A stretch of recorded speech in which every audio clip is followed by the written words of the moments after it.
Today we have Mesquite, and I'm trying to remember who we got it from.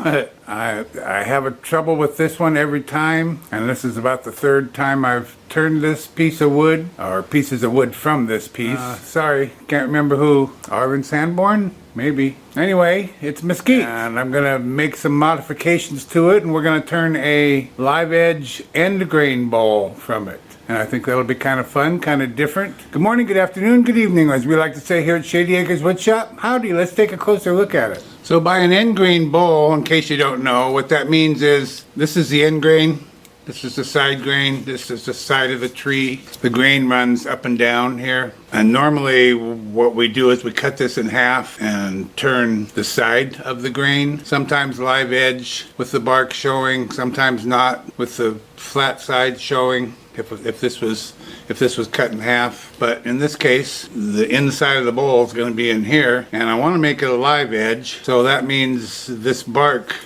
up here near the top edge of the bowl will be left and everything else will be turned away. Well, not away, in a bowl shape, let's put it that way.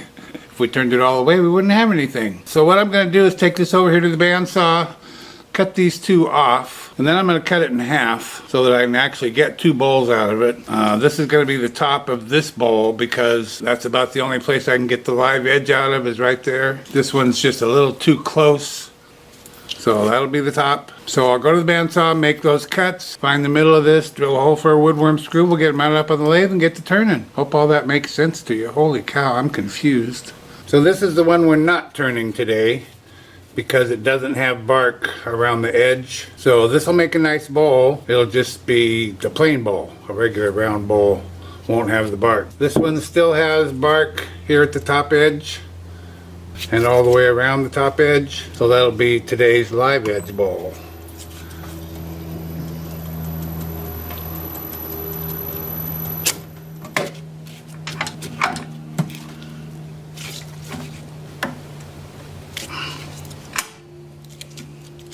And that's good. Now I have such a good hold on there with the worm screw. I don't feel I need tailstock support. The only reason I'm using it is because you're with me today. If you weren't there, I wouldn't be using it. It's solid as all get out. But we'll use it for a while to round this piece up from here down. At what speed, Phil? Well, I don't know. About 700 RPM. That's pretty good. 5/8 inch bowl gouge, mask, and face shield on.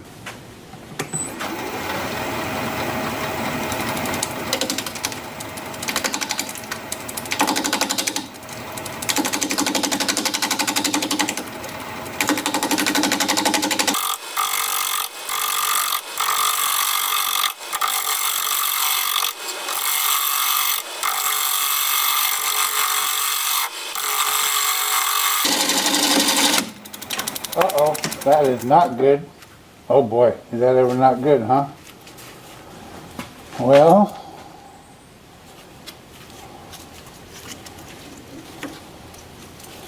oh, there's another missing piece somewhere. Let me see if I can find it. Well, I can't find it. It's a pretty big piece. I mean, it goes right here. Oh, wait a minute. Oh, wait, oh no. No, I was cutting that away. It doesn't, I'm not missing anything. No wonder I couldn't find it. The bark looked really tight to me, but now I'm wondering. I'm going to go ahead and glue these two pieces back down. It's a perfect fit. You wouldn't be able to tell if I do it. But if any more comes off, as long as it doesn't come off up above right here where I am, then we're okay. Okay, I'll glue those two pieces back on, and I'll be back.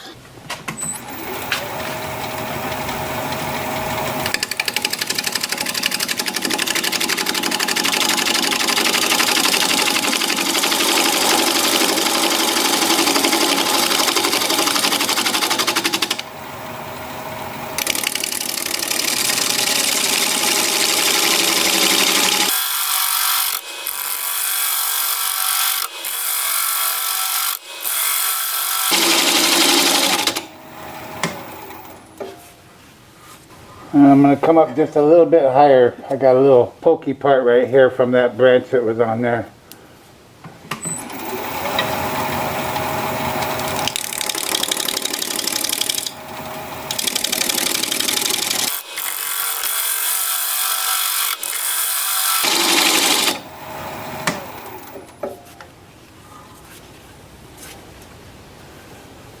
Yeah, that's pretty good.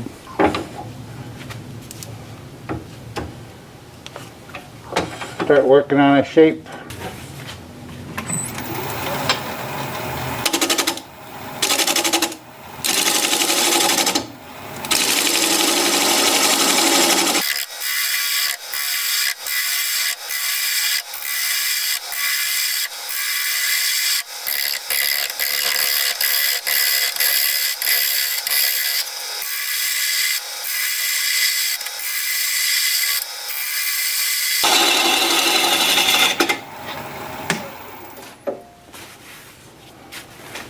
Yeah, we're getting there.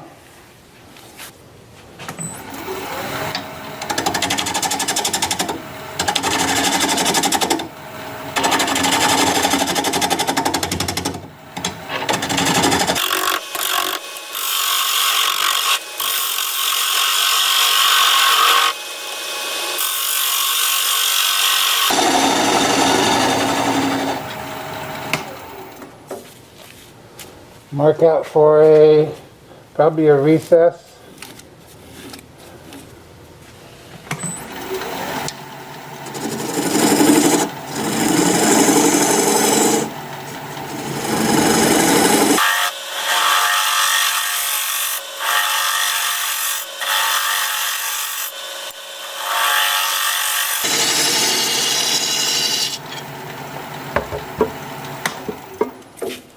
I'll use my recess tool, put a dovetail on the side here.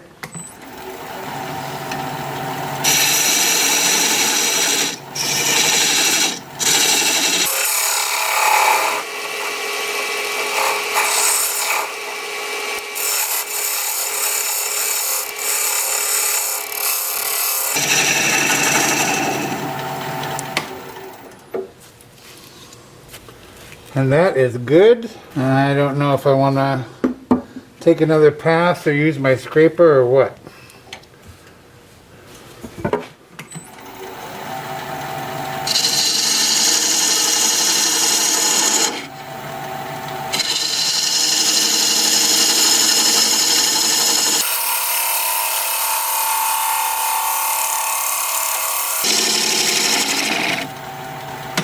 Should have used my scraper. That doesn't look like enough.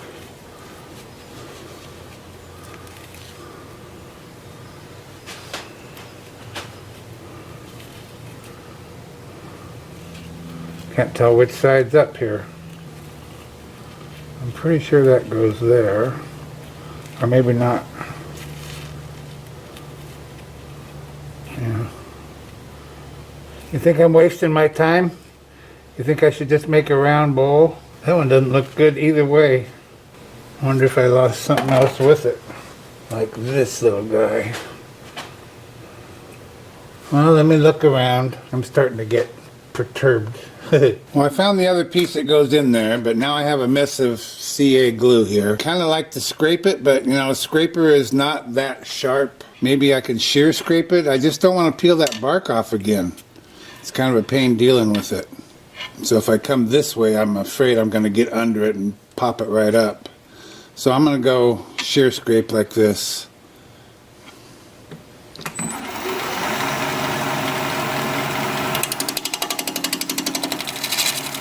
Gently, gently, gently, Phil, gently.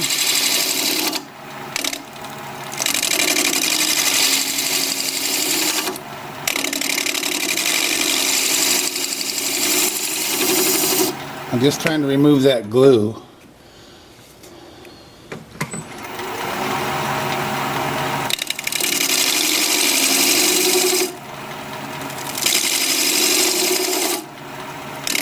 Oh crap. Oh crap. I was doing so good too. What did I do? Oh, what did I do? I don't see anything missing. Maybe here? That doesn't bother me because that's just kind of the way it is all over. I found two pieces here. They might have come from up here. Maybe right there. Well, that doesn't even look right. It does go there though. Sure does go there. And that goes there. Alright, getting nigh on to dinner time. I'll glue those on. I'll be back. Okay, I got those glued back on. and I didn't make too much of a mess. What I'm going to do here is just to, I just have to be too delicate with a chisel to do this. I don't think I can be that delicate. I don't think anybody can be that delicate with the way this wood is, what the bark is. So I'm just going to try and sand that, which usually does not work out very well, but because it's just a pretty small area, I think I can probably work it away, and that combined with my Sandoflex, I'll bet I can take care of that. This is okay. Sandoflex will take care of that. So that's what I'm going to do. I'm going to sand that, but you know what? It's going to be tomorrow on account of it's dinner time. So I'll see you tomorrow. Bye. Well, I went in the house to fix dinner, and then I noticed it was 4:30, not 5:30, so I'm back. And I also already removed that glue just by sanding, and it came right off. And I think that's probably because the wood is so hard, it doesn't penetrate as deeply, but it just came right off. There might be a tiny bit left here, but that'll be gone by the time I've gone through nine grits, plus my Sandoflex. So I'm going to start sanding with my Sandoflex. I'm going to sand all the bark with that. And then I'm going to switch to my 2-inch disc starting at 120 grit because I got a pretty decent finish off the chisel and working up through 400. I'll have the lathe spinning in reverse for that at about 325 RPM. And I'll show you what all that looks like as soon as I get my mask on.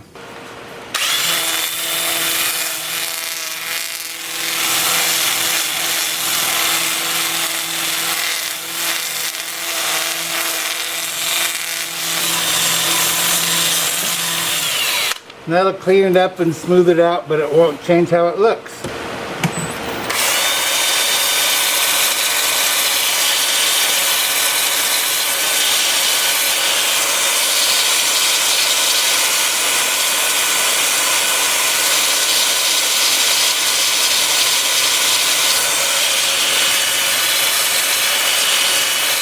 And that's pretty dang easy too. So I'll bring you back here in a bit and we'll put some, I think, sanding sealer on there.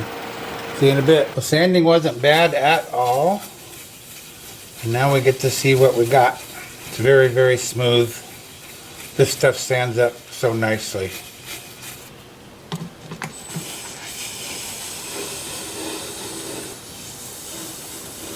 Try as I might, I can't get it into that groove around that corner there. But this brush will take care of it. This is sanding sealer I'm applying, shellac based sanding sealer. So we will use shellac as our final finish.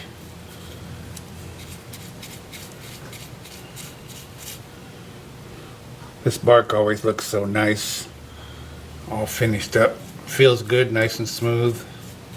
I can't believe I found all those pieces and they all fit back perfectly. Yep, that looks pretty good. So this is the first of 2 coats of sanding sealer, and then I'll apply 2 coats of shellac over that. And I'll bring you back, we'll turn it around and we'll start working on the inside. But that's tomorrow, for sure. See you tomorrow. Have a great evening. Bye. I have the piece turned around with the chuck jaws expanded into the recess. We're going to be turning at 900 RPM, 5/8 inch bowl gouge, mask and face shield on.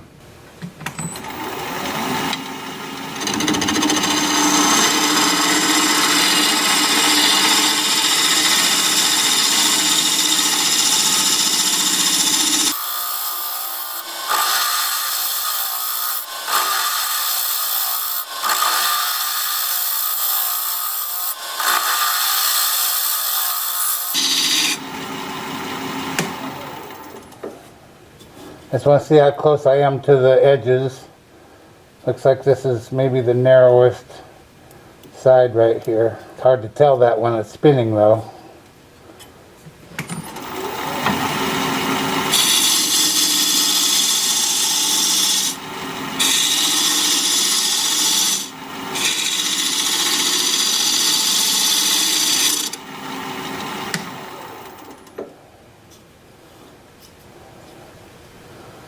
Yeah, pretty close right here.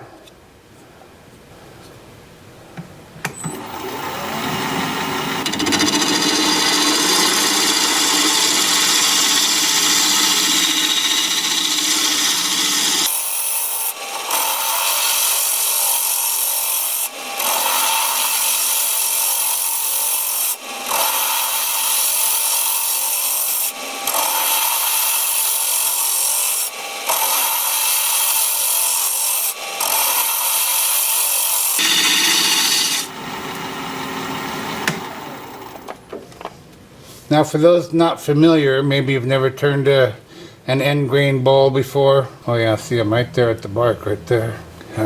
Normally on a side grain bowl, you're going to go this way. Come in from the outside in. But on an end grain bowl, I find it easier to come this way, inside out. And the reason for that is, remember, this is either the top or the bottom of the tree. The grain is running this way, up and down. You've probably seen guys show you what that looks like, and they always have a bunch of straws in their hand, and they're showing you the end grain of those straws. Well, that's what you're looking at. And if you come this way, you're trying to dig into the top of those straws, and they just spread apart. But if you come this way, you're grabbing the side of them, and it's easier to cut. I always hated that analogy, but nevertheless, that's the way it is. I'm going to go sharpen up. And I just sharpened before we started. Sheesh. This end grain is hard stuff. So is mesquite.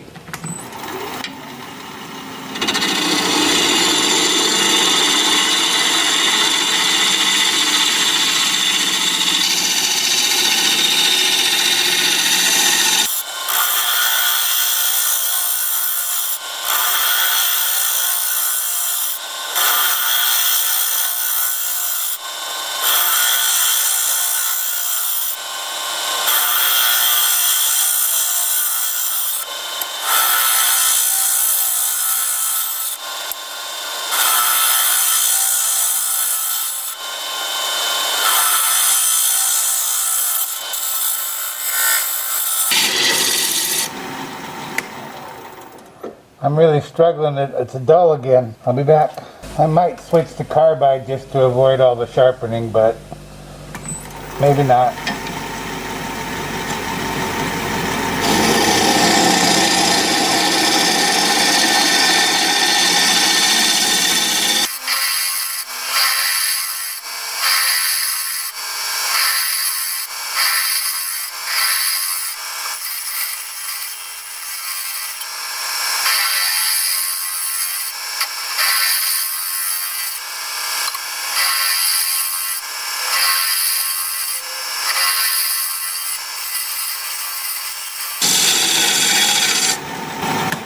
Ooh, this is hot.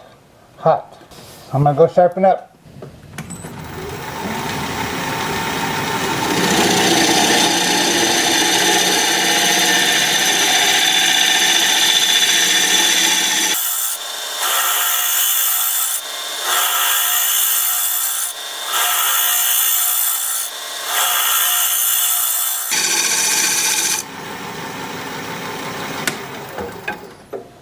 I better check how thick the bottom is, huh?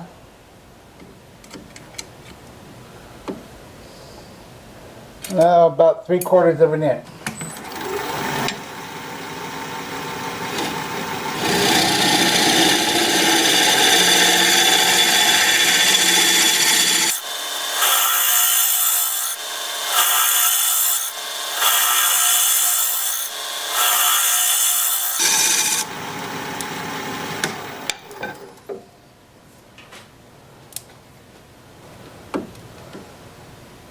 Half an inch.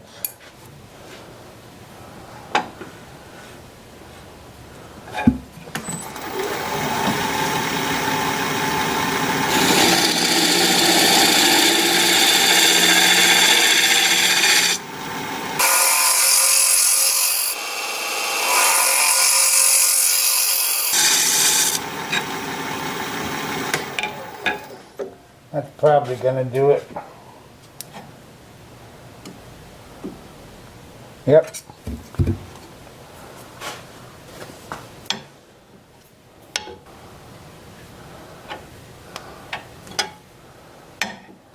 I'm going to put a fresh burr on my scraper and we'll scrape.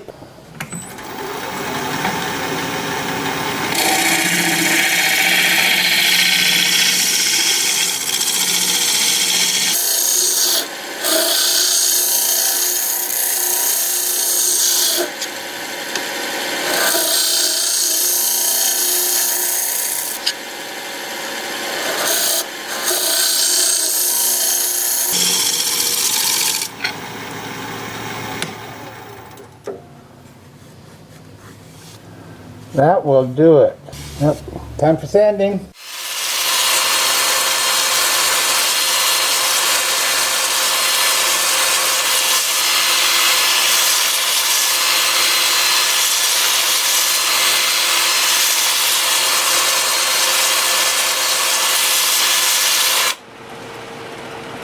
I have the lathe spinning in reverse at 275 RPM. I'm starting at 80 grit and working up through 400. I'll bring you back here in just a bit and we will put some more sanding sealer on the inside. See you in a bit. Boy, I'm telling you, this stuff sands up really nicely.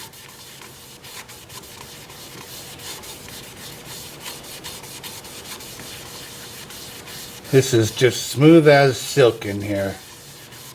You might have noticed I was spending a little extra time on this corner right here, rounding it over. I didn't want to use a tool to do that because that bark is kind of delicate. I didn't want to rip it off of there. So I did get a nice rounded corner on there. I'm pretty happy about that. I think it makes a big difference. Well, that looks pretty good, just like the outside. So that's the first of 2 coats of sanding sealer and then 2 coats of shellac after. I'll bring you back and we'll take a look at this thing sitting upright and pretty. See you in a bit. Be sure you stick around at the end of the video so you can see the before and after shots of this piece. If you'd share the video, I'd really appreciate that. Thank you so much. Well, here it is. One Mesquite live edge end grain bowl in the books. And it's flawless. It's absolutely perfect. You can't even tell where I replaced the bark. I can't tell. I don't know where it is. It was 2 or 3 places, but it's gone now. Nice colors. Nice grain in here.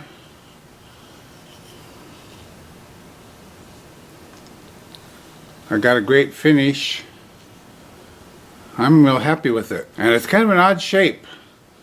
You know, it's not just round, it's kind of has 3 corners. I don't know if you see them, but here and down here. Just the way the wood was, that's all. Trees aren't perfectly round, are they? It was a lot of fun to do. Took lots of sharpening, hardwood, and then end grain combined with the hardwood, and that's lots of sharpening. But that's okay. It worked. I'm happy. I hope you're happy. Hope you like it. Hope you enjoyed the video. Now, I've gotten mesquite from a few people over the years, and I just cannot remember who this one came from. It's the same piece I've been working on. I've turned 3 or 4 pieces in the last probably 6 or 8 months from this same piece of wood, all from the very same piece of wood, cut off of a larger piece. Whatever I said last time is what is what goes, and like I said, I think it's Arlen Sanborn, but I'm not positive. Really hope you enjoyed the video. Sure was fun to do. Thank you for watching, and thank you for sending this along for all to enjoy. If you like this video, thumbs up please. I'd sure appreciate it. If you're a subscriber, thank you very kindly. I truly appreciate that. I also appreciate you spending some of your time with me today. That means a lot to me. Thank you so much.